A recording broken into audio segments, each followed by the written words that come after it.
There's a moment in every chosen one's life when you realize that not all battles are fought with swords, and not every wound bleeds on the outside.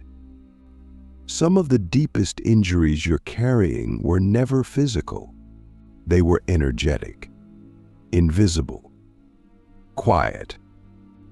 And they came from people who smiled to your face while draining your soul behind your back.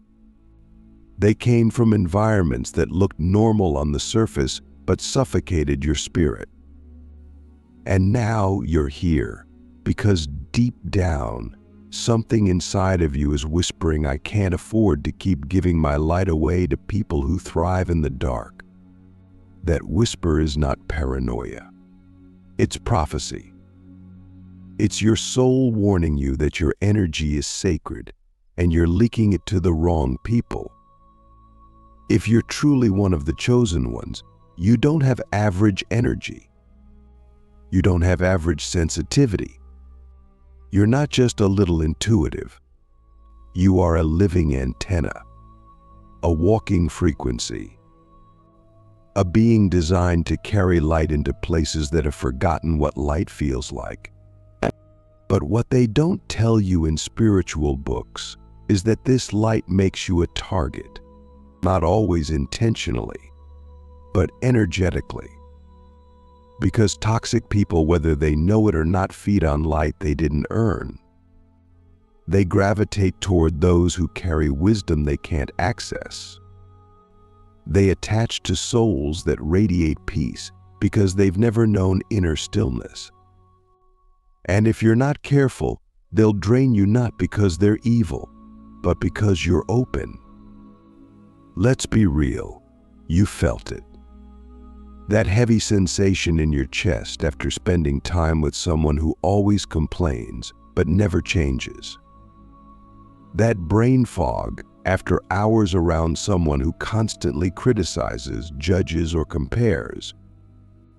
That strange confusion after a conversation where you started off confident but left questioning your worth. These aren't mood swings. These are energy shifts. You are literally being pulled out of alignment with your higher self.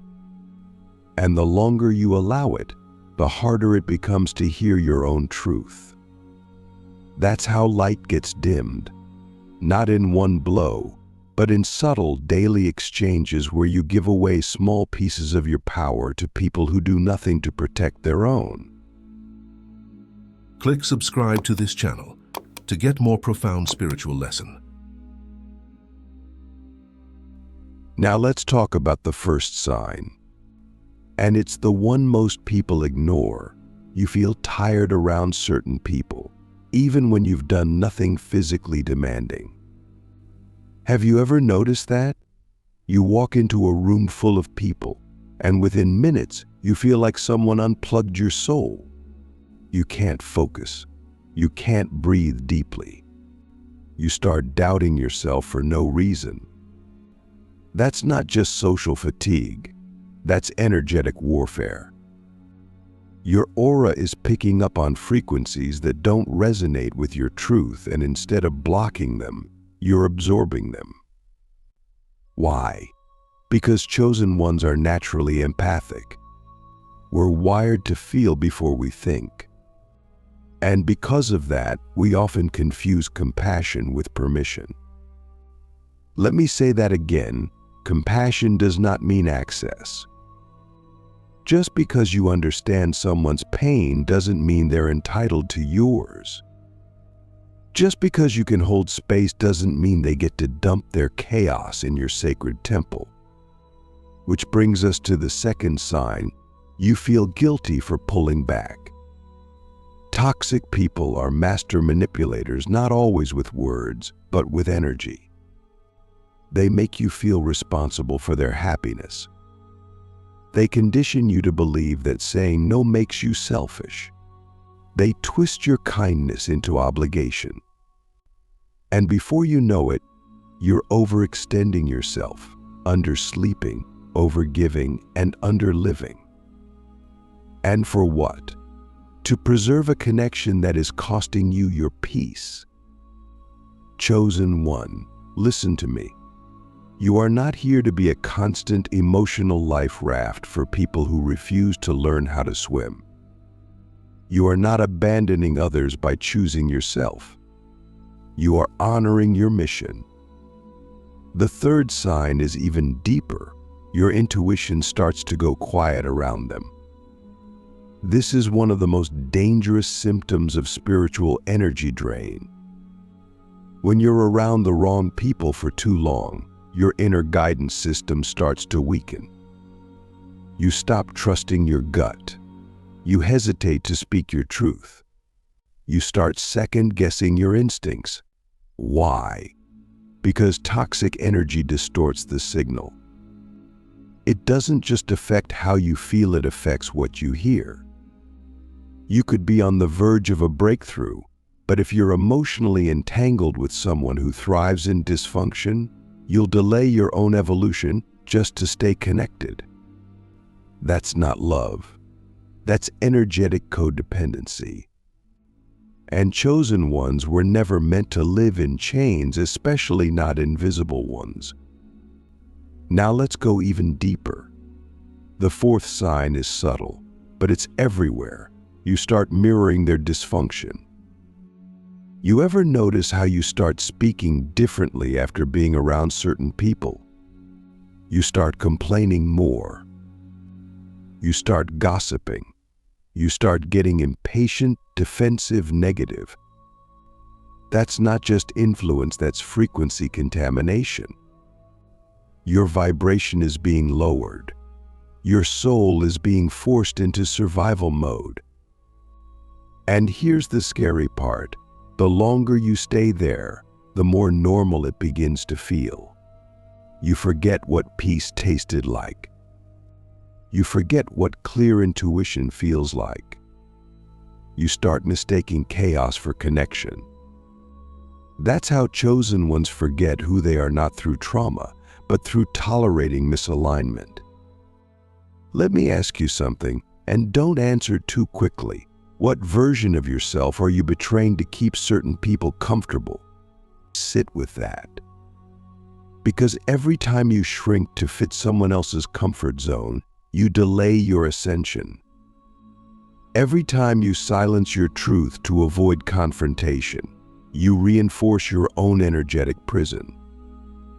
And every time you give someone access to you who has not earned the right to be there, you tell the universe that your light is negotiable.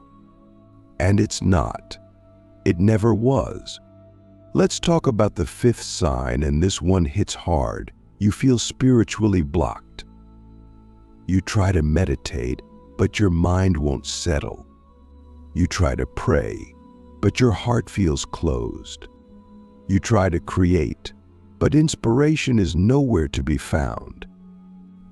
If this is happening to you, ask yourself, who am I energetically entangled with right now? Because spiritual stagnation is often the result of energetic interference. You can't receive divine downloads if your channel is clogged with other people's drama. You can't access higher frequencies if you're constantly being pulled into lower ones. And as a chosen one, your spiritual clarity is your superpower. If you lose that, you lose your direction. And if you lose your direction, you risk stepping off your soul path and into someone else's karmic loop. Now, the sixth sign is brutally honest. You start hating yourself in their presence. You don't say it out loud, but inside, you feel frustration, shame, self-doubt. You wonder why you can't just be okay around them, why you always feel off, why you keep tolerating things that go against your inner truth. That's not your fault. That's the result of being in an environment that is not nourishing your soul.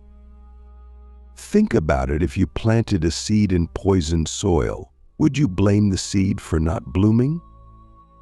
No, you'd understand that the environment is just as important as the essence. You are the seed, Your energy is sacred soil, and toxic people are spiritual pesticides. The longer you stay, the more your light dims, the more your roots rot, the more your purpose gets buried under someone else's unresolved pain. And finally, the seventh sign, the most important one. Your body starts speaking louder than your mind. You get headaches around them. Your stomach tightens. Your chest feels heavy. Your skin breaks out. You're not just stressed. Your body is screaming, "Get out." Your nervous system is your last line of defense when your spirit has been ignored. Chosen ones, your body will always know the truth before your mind catches up. Listen to it. Honor it. Protect it, because your body is not just a vessel. It's the temple. And no temple should be desecrated by energy that doesn't belong. So what do we do? How do we protect our energy without becoming cold, bitter, or shut down? The answer is boundaries. Not walls, boundaries. Boundaries are not about pushing people away. They're about deciding who gets to come close. Boundaries are not punishment. They're protection. And chosen ones need them more than anyone else. Why? Because we're open, we're loving, we're healers. But if we don't protect our own field, we end up wounded healers trying to save people while slowly dying inside. You have to remember this. Not everyone deserves access to your energy. Not everyone is meant to walk with you. Some people are spiritual tests, not soulmates. Some are karmic assignments, not lifelong companions. And the faster you discern that, the faster you rise. So I ask you again, what are you allowing into your energy field that your soul has already outgrown? What pain, what person, what pattern are you still entertaining because you're afraid to be alone, afraid to be seen as selfish, afraid to let go? Chosen one, listen. Your energy is currency. Spend it wisely. Your light is medicine. Don't waste it on those who choose to stay sick. You are here to rise, to shine, to awaken. And you cannot do that if you keep feeding your power to people who only know how to take. Your mission is too important. Your soul is too ancient. Your light is too rare. There comes a point in every chosen one's journey when the spiritual wounds from energy leaks become too deep to ignore. It's not just a bad mood anymore. It's not about being introverted or needing rest. It's something deeper, something sacred that feels like it's breaking every time you give too much of yourself to people who are not aligned with your evolution. And in that moment, you're not just tired, you feel soul weary. You feel like your light is being siphoned, your clarity distorted, your peace constantly disrupted. That is the moment when your higher self begins to scream, you need spiritual protection now. Not tomorrow. Not when it gets worse. Right now. Because your body might still be functioning, your smile might still convince others you're fine, but your aura is frayed. Your energy field, your first line of spiritual defense, is under siege. And most people don't even realize that the way we interact with others is a direct declaration of how much we value our own frequency. When we allow toxic people to remain embedded in our emotional space, we are silently telling the universe that our spiritual boundaries are optional. And the universe, being the perfect mirror, begins to reflect that lack of protection back into every area of our life. Let me say something that might feel like a slap of truth, but it's necessary. If you don't build your energetic immune system, the world will drain you until there's nothing left. Not because the world is evil, but because the chosen one emits a light that others instinctively reach for even if they have no idea what they're doing. You attract wounded people, broken souls, narcissists, vampires, energy chameleons. Why? Because your energy is the one thing they've never been able to produce on their own. And the more powerful your light becomes, the more sophisticated the tactics become. Sometimes it's not obvious manipulation. Sometimes it's subtle guilt, emotional bait, flattery, trauma bonding masked as empathy. And if your spiritual immune system isn't developed, if you haven't fortified your aura with conscious habits, boundaries, and discernment, you will fall into the same cycles over and over, giving too much, receiving too little, and wondering why you feel depleted even after helping others. So what does a spiritual immune system actually look like? It's not something you can buy. It's not a crystal you wear or a mantra you repeat once a week. It's a lifestyle. It's a commitment. It's a frequency you maintain through your choices. Just like your physical immune system needs rest, hydration, nourishment, and movement, your energetic system needs stillness, clarity, boundaries, and truth. Every time you meditate, you're cleansing your field. Every time you say no to someone who drains you, you're strengthening your shield. Every time you choose solitude over toxic company, you're reinforcing your energetic sovereignty. The question is, are you prioritizing that? Or are you still leaking energy out of obligation, guilt, or fear? Let's get even more real. You cannot heal others at the expense of your own vibration. That's not compassion. That's self-abandonment. And chosen ones, we are so wired for service that we often confuse spiritual martyrdom with love. But there's no glory in sacrificing your sanity to be someone's emotional crutch. There's no reward for staying in toxic spaces just to keep the peace. That's not peace. That's captivity. And the more you allow it, the more you teach your nervous system that survival is the same thing as connection. That's how trauma gets recycled. That's how light workers dim. And that's how chosen ones forget their divinity, not through one catastrophic event, but through thousands of tiny energetic betrayals. So how do we stop this? How do we become unshakable in our energy without becoming cold or closed? It starts with radical self-awareness. You have to know what your energy feels like when it is pure, when it is yours. That means carving out sacred time every single day to return to yourself. No distractions, no noise, no external input. Just you, your breath, your being, your vibration. Feel into it. Anchor into it. Learn the language of your own frequency. Because once you know what your true energy feels like, you will never again tolerate anything that distorts it. You will recognize energy vampires not by what they say, but by how your body responds.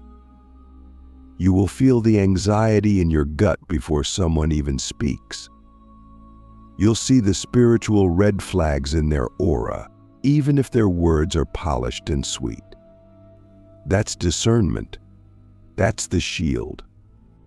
And it only comes from knowing yourself so deeply that nothing external can override your intuition.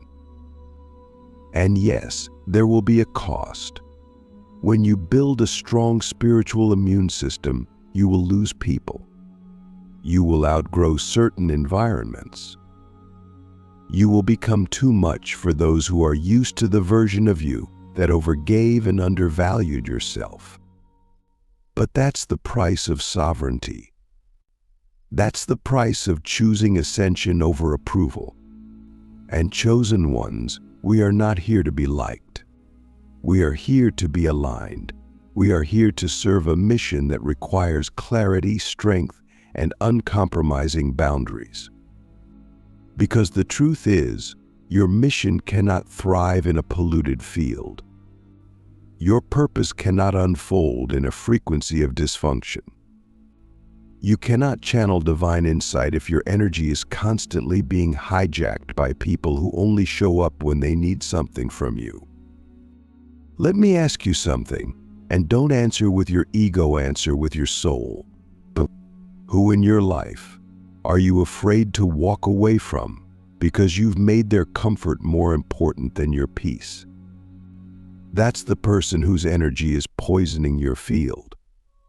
That's the soul tie that needs to be cut, not with hate, not with drama, but with clarity, with sovereignty, with love for yourself. Because when you protect your energy, you're not just protecting your mood. You're protecting your future, your downloads, your destiny. You're protecting the frequency that your ancestors prayed you would carry forward. You're protecting the vision that only you were assigned to fulfill. And let's talk about energy leaks in the digital world. Because in the age of constant connection, our spiritual immune system is under more pressure than ever. Every message, every post, every comment is an energetic transaction. Are you aware of what you're consuming? Are you aware of who you're giving your attention to? Because attention is energy, and energy is life force. And if you're giving it to people who drain, distract, or disempower you, you're not just wasting time, you're weakening your field. You're opening portals to frequencies that have no business in your sacred space. So clean it up. Audit your digital field like your life depends on it, because it does. If you wouldn't let someone into your home, don't let them into your mind. If you wouldn't let someone speak to your inner child, don't let them speak into your energy. You are the gatekeeper, and the gate must be guarded. Now here's the part most people avoid: energetic consequences. If you keep surrounding yourself with toxic frequencies, your manifestations will stall. Your clarity will fade. Your physical body will begin to suffer. Why? Because your energy is the blueprint for your reality. If that blueprint is cluttered with dysfunction, the structures you build will collapse. The relationships you attract will mirror your leaks. The opportunities you chase will dissolve. And you'll wonder why nothing seems to work, why everything feels stuck, even though you're doing all the spiritual things. It's because energy doesn't lie, and the universe doesn't respond to your words. It responds to your frequency. So what kind of frequency are you cultivating? One of boundaries, one of sovereignty, one of self-honor, or one of guilt, fear, and overextension? The answer to that question is the answer to how protected your aura really is. Because chosen ones don't just have energy. We are energy. And our field is our first message to the world. Before we speak, before we act, before we even move, our energy walks into the room and introduces us. What is your energy saying about you? Is it grounded? Is it clear? Is it sacred? Or is it scattered, porous, and vulnerable to attack? This is the time to reclaim your field, or to rebuild your spiritual immune system, to become so anchored in your truth that nothing toxic can enter unless invited, and you no longer send the invitation. Because once your field is strong, you don't repel people, You reveal them. Your energy becomes a mirror. It shows others who they really are. And those who aren't ready to face that will walk away on their own. Let them. That's not rejection. That's protection. That's your energy doing its job. You're not here to be everything to everyone. You're here to be fully you, unapologetically, vibrationally, divinely you. And that requires protection, not because you live in fear, but because you walk in purpose. And that purpose is too sacred to be diluted by people who refuse to rise with you. There is a level of embodiment, of spiritual clarity, where your light becomes more than just something you feel inside. It becomes a force. It becomes a presence. It becomes a field of power so radiant, so anchored in truth, that anything not aligned with love, purpose, and higher frequency cannot tolerate being near it. And this is where the journey of the chosen one leads. We're not just here to survive toxicity. We're here to transcend it. Not by fighting it, not by convincing it to change, but by becoming so whole, so integrated, and so sovereign in our energy that toxicity naturally dissolves in our presence, not because we attack it, but because we out-vibrate it. This is what it means to embody light.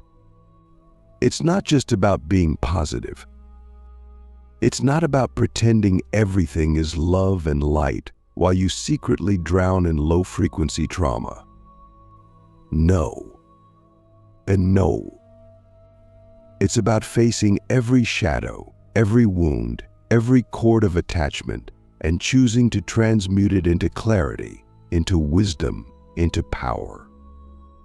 It's about choosing to become the living proof that healing is not only possible, it's inevitable when you stop waiting to be rescued and decide to reclaim your own field. When you reach this level, you don't need to defend yourself from toxic people. They will feel your frequency and either rise to meet you or exit your life without a word. And if they don't, you will feel so grounded in your truth that their chaos can't penetrate you. You'll feel it coming from miles away, and instead of reacting, you'll calmly walk away. Not with anger, not with judgment, but with the deep knowing that your energy field is not a battleground. It's a temple. And temples don't entertain storms, they rise above them. But none of this happens by accident. It happens because you made the decision to stop leaking your power, to stop seeking validation from people who only love the version of you that doesn't challenge their dysfunction, to stop betraying yourself to be accepted by people who don't even accept themselves. That decision is the ignition point of your embodiment. It's the moment your light stops being passive and starts becoming active. And once that happens, you move differently. You speak differently. You attract differently. Not because you've become someone else, but because you finally become yourself. And here's the paradox. The more light you carry, the more darkness you will illuminate. That means you'll trigger people without saying a word. Your presence will reflect back to them all the places within themselves they've refused to heal. They'll call you intimidating. They'll say you've changed. They'll accuse you of being selfish or distant or too spiritual.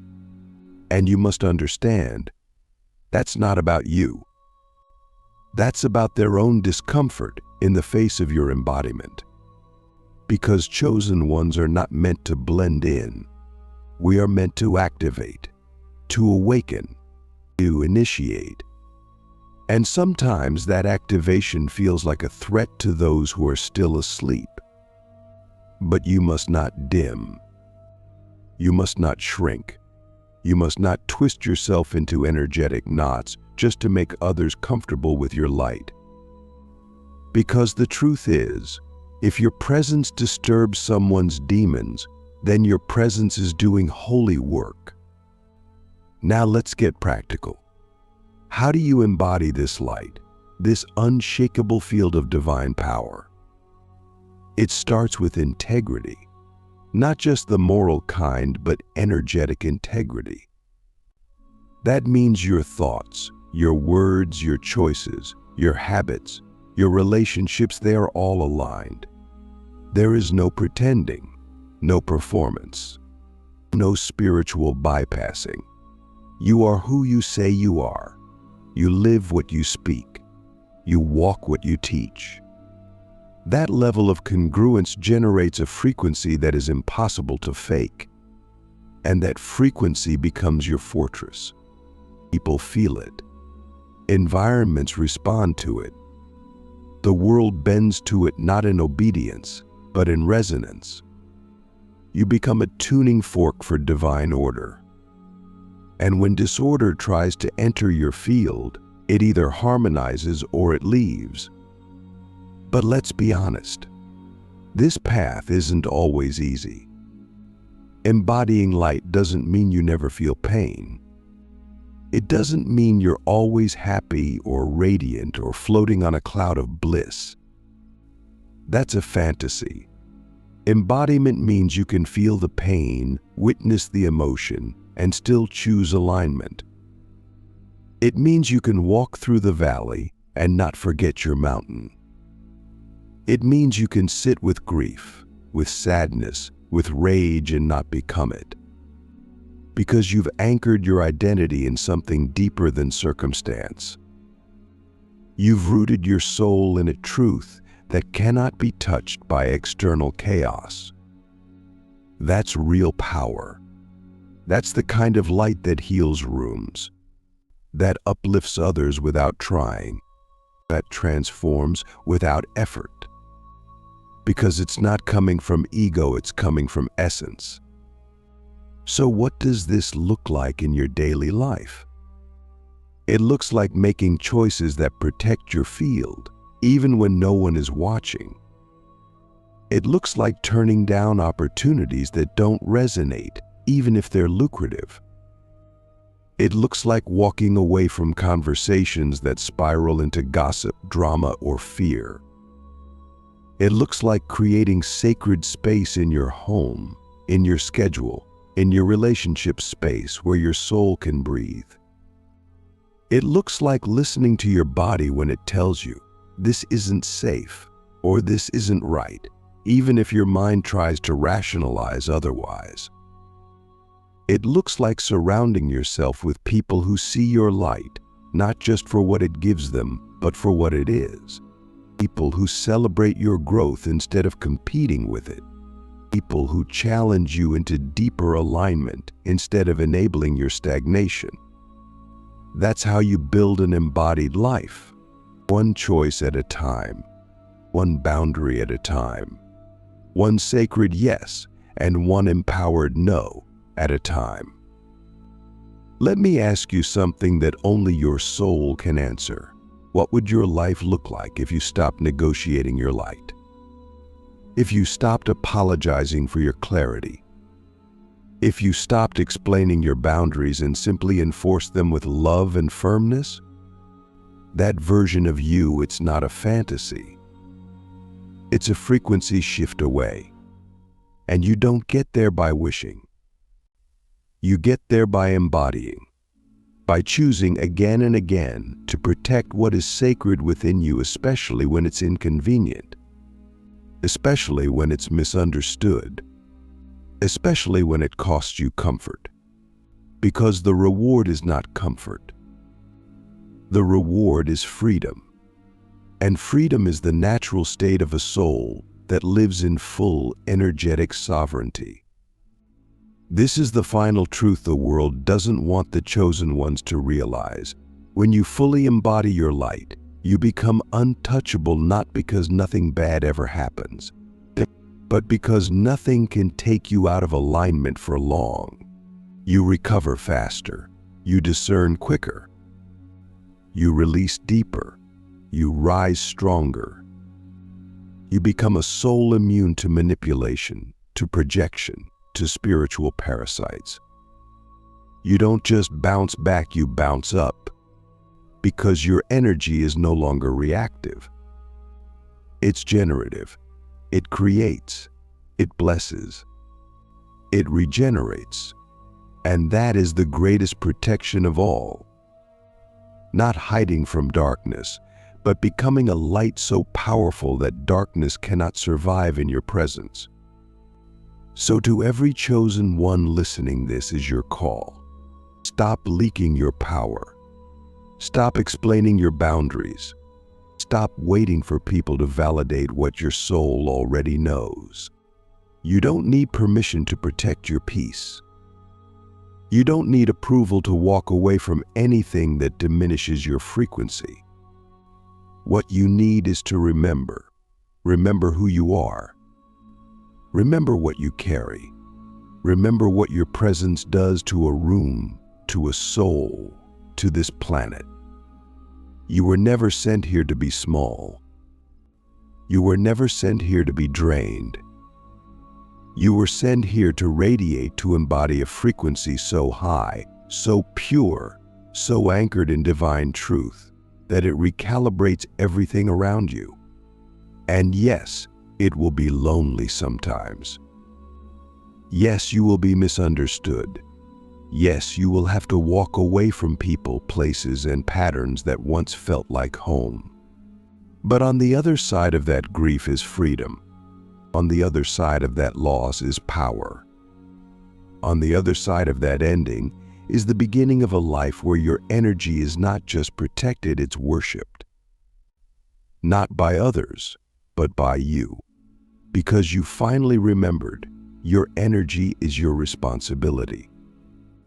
Your light is your legacy, and your embodiment is your greatest form of spiritual protection. Let this be the moment you stop leaking and start radiating. Let this be the moment you stop surviving toxicity and start transcending it. Let this be the moment you step into the version of yourself that no longer fears losing people, because you've finally chosen to never lose yourself again.